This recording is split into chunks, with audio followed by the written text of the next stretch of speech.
A dairyman who was infected by contaminated blood has told a public inquiry of a life of fear, paranoia and anger. Hearings into what has been called the worst treatment scandal in the history of the NHS opened in Belfast yesterday. Paul Kirkpatrick, who has haemophilia, was speaking for the first time about his experience. Over the past 3 decades, he said he had battled away various clouds, including potential cancer, CJD, AIDS, never knowing what the health service would throw at him next. As I say, I go by decade by, that's how I remember things. I've got a wee prompt card of dates, and it's decade by decade. So, I had no choice in the matter. My wife, unfortunately, signed up for it when she married me.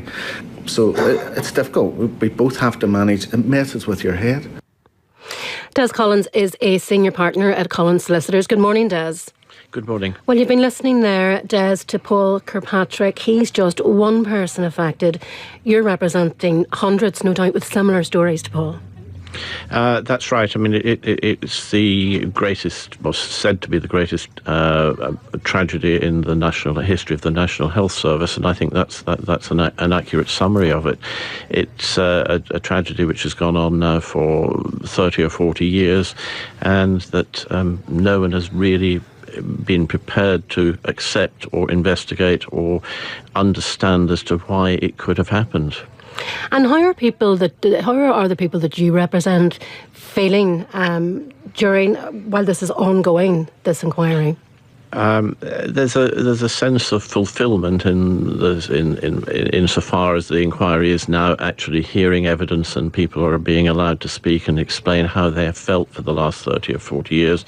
A sense of trepidation, a sense of fear, and a sense of, I suppose, hope that at last the answers will be provided and that they'll be provided publicly, and to some extent that people who have been responsible for this tragedy will be called to book.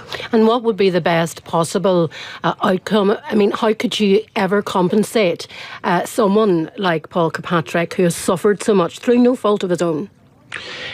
Yeah, I mean the word compensation is used from time to time, and I think you've hit it on the head that if you're 20, if you're 25, if you're 30, compensation may change your life. If you're 50, 60, 70 and you've lived with this for 40 years, compensation isn't going to change your life. Compensation is in no way going to provide you with a better life because it's basically too late. In some cases it is too late, as we heard from the sister of Seamus McLaughlin this week, Seamus Conway. He lost his fight for life, and in some cases here you have the relatives of these victims that are having to stand up for loved ones. Yes, of course, victims have to stand up for loved ones and to look back to the generation which went before the present generation and look forward to the generation which will follow.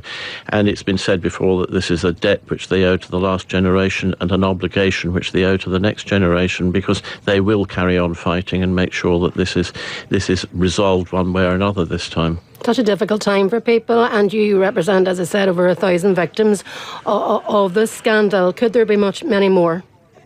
I think there probably are other people out there. A lot of numbers are bandied around, and I've heard the several thousand. I've heard the figure 25,000 used from time to time.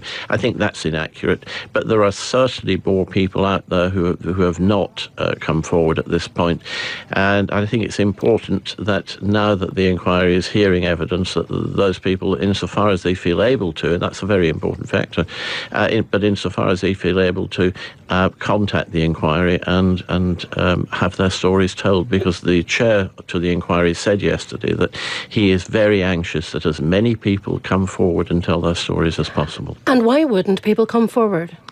The real reason why people haven't come forward in the past is the stigma attached to the conditions from which they suffer. I mean, this all started back in the early 80s when the stigma attaching to HIV or AIDS was such that people just kept quiet about it, because if you picked up AIDS from contaminated blood, which these people did, or contaminated blood products,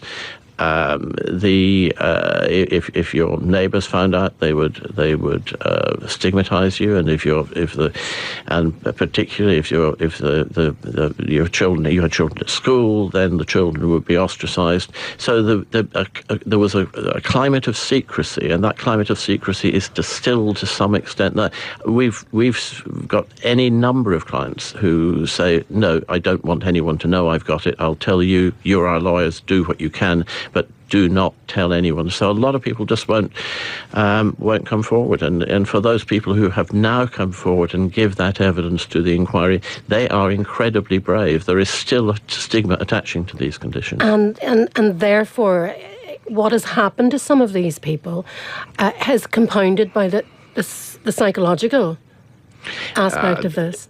Yeah, I mean, there's a huge psychological aspect, because if you imagine that you have lived with this secret for 30 years, I mean, it becomes an issue in itself. The condition is bad enough, the appalling effect it has on your life is bad enough, but then not to be able to tell anyone. I mean, we've had situations where you send a letter to somebody in a window envelope, and the window isn't quite in the right position, and the typeface isn't quite so, and the letter is headed up infected blood inquiry.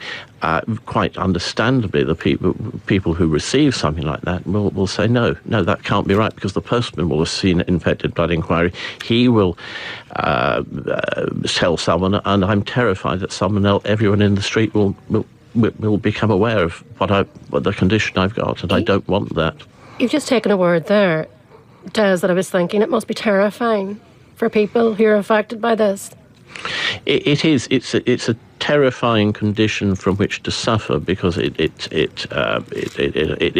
basically destroys your life, and in a lot of cases people have died. But whilst it steadily steadily destroys your life bit by bit, you are still having to keep quiet about it. And as I say, people who are now prepared to get up and give evidence will be giving that evidence for the first time. And for many of them, their friends didn't know, their employers didn't know, their workmates didn't know. No one knew what they were suffering from. They will disguise it. They'll say, no, I've got something else.